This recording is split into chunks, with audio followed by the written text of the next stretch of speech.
Josh, now that you've had some time to look at the tape of Saturday's game, what kind of stood out to you, and what's particularly some of the defensive struggles in the second half? Yeah, obviously we got them in some third and fourth down situations, and in those critical situations, you got to find a way to get yourself off the field. Sometimes we just lost a one-on-one matchup out on the perimeter. Sometimes there were penalties. Sometimes there were assignment busts, and at the end of the day, we got to be collectively better to get off the field on that side of the ball. But it's everybody. We got to play together. I said it after the game. We haven't played complementary football yet together as a football team, and you got to do that, and that's how you win close games.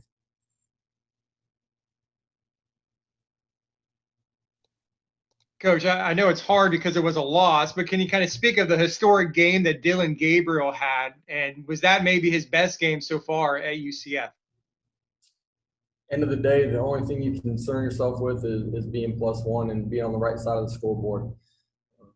That is what our players are about. That's what we are about as a program. For Dylan, I thought he did a fantastic job of being really decisive, moving in the pocket, got us in the right play at the right time, and did a lot of things really well. Drove the field at the end of the ball game in a critical situation. I thought he was composed and did a lot of really good things. Coach, how much of the success you guys had with the offensive line this week, how much of that would you attribute to the fact that you guys only used five offensive linemen for this game, which is rare for this program? Yeah, I think that's just kind of the way the game unfolded a little bit. We're going to need other guys to play as we go throughout the season.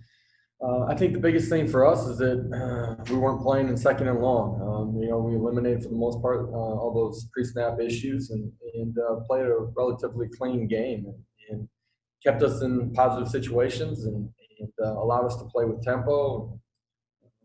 Those little things add up to the big things that everybody sees. Josh, what did you saw out of Jaylen Robinson?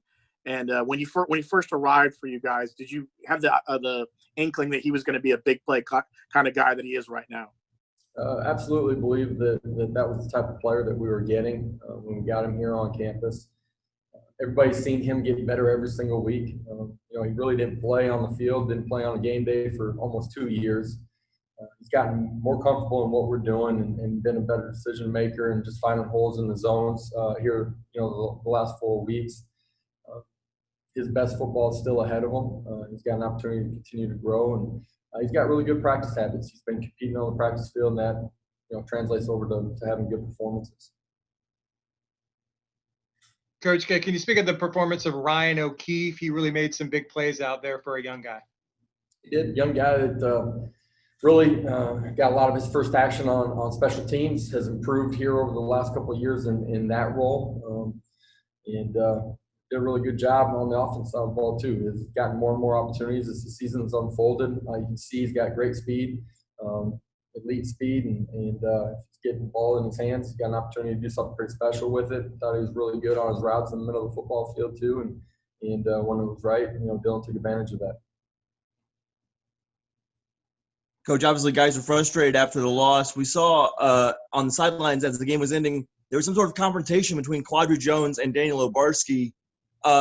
What has been done to handle that situation specifically? And then also, as a macro sense, what do you have to do? What do you have to say to make sure that in-team frustration doesn't carry over, doesn't leak over to other weeks? You got to have competitive composure. That's everybody that was involved in what you were talking about there. But it's us as an entire football team too, and each individual player playing with their unit, playing with the entire group, 3 phases of the game, playing together, and understanding.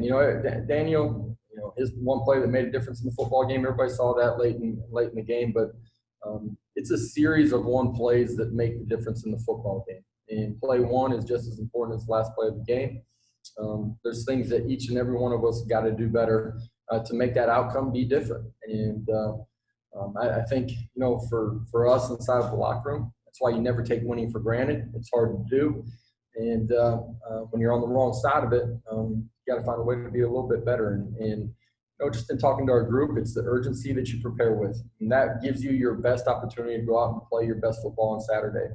It's a competitive game. Not everything's going to go your way, but at least you know you've done everything to make sure that the brother next to you is in the best position to be successful too.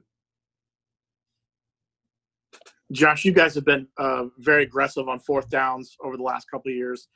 When is it in your mind, when is it a good time to go for a fourth down and maybe skip going for points and try to get bigger points? And when is it just maybe best time to kind of punt? What's your kind of mentality behind that? Some of that's going to come off the feel of the football game. If it's happening later in the game, how comfortable you are with some of those fourth down calls, like you might be seeing from the other side of the line of scrimmage, where you're at with your personnel, who's healthy, who's not, as the game unfolds. We use analytics as well in some of that decision making and try to put our football team in the best position to go out and make a play and find a way to win.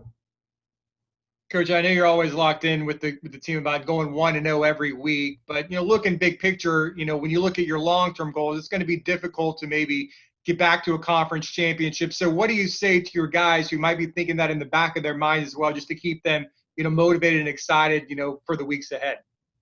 You only can control what you can control, right? If you're focused on that and where you're at, you have no ability to move forward. There's a lot of things internally that we got to do better to be better. And I do believe we got a room full of competitors. They've tried to improve every week. They've had pretty good practice habits. You have to have better practice habits. But to me, I think, for your fan base and your parents and family and friends and all that, they get consumed with the big picture. I think as a competitor and as an athlete, you really do have to focus on what you can control. And you're only as good as your next one. Whether you win or lose the previous one, you got to forget it, have a quick memory, and move on. And you got to do that during the course of play, too. You give up a play, you got to be able to respond the next play. And so for all of our players, we got to push forward. Coach, the offense was much more successful using the middle of the field in this game as opposed to the Tulsa game 2 weeks prior. How much of that success was about the matchups that you were seeing defensively, or how much of that was due to the fact that maybe some changes you guys made during the bye week to your game plan, trying to utilize that portion of the field more? Combinations of both. I thought our wide receivers did a good job in the middle of the field working it. I thought Dylan got to the right spot at the right time. Sometimes scheme presents different opportunities to attack people in a different way. Put all those things together, it changes the way every game's going to unfold. Josh, how much does having some senior leadership on this team help out in a crisis like this when you guys have lost back-to-back games? Maybe having them keep those younger guys focused and keep them kind of attentive to the game that's coming up this week? Yeah, I don't think it's just senior leadership. I think it's leadership inside of your program. I think it's your elite competitors, guys that are driven to be as good as they possibly can, individually and collectively as a unit and as a football team. Those guys rising and demanding it of guys around them. And for us to become what we need to be this week and in future weeks, those guys got to keep driving the train. After that Tulsa game, Matt Lee took a lot of heat on social media and whatnot. You know that, I know. How do you think he responded against Memphis? I thought he responded the way that we would anticipate Matt to respond, and a way a great competitor does. Yeah, there was a lot of outside noise that he had to deal with, and maybe more than him, his family had to deal with. But I thought he came back, played really well. Saw a lot of pre-snap penalties that were issues in previous weeks were handled, and thought he played against one of the better defensive tackles in the league and held his own for most of that. Hey, Coach, just some thoughts on Tulane, who you'll face on Saturday. Yeah, you look at them. They do a great job of running the football, really efficient. I think they lead the league in rushing average per game. On the flip side of it, they do a good job with their front seven of trying to eliminate the run game as well, make it difficult to run. So for us, we got to stop the run. We got to be efficient in the run game. We got to stay in manageable situations on offense. We got to be able to play with some of our tempo. Defensively, we got to do a great job of eliminating the run game. And then their quarterback's done a really good job of scrambling in some of the pass downs. And we got to do a better job of our rush integrity and make sure we keep them bottled up.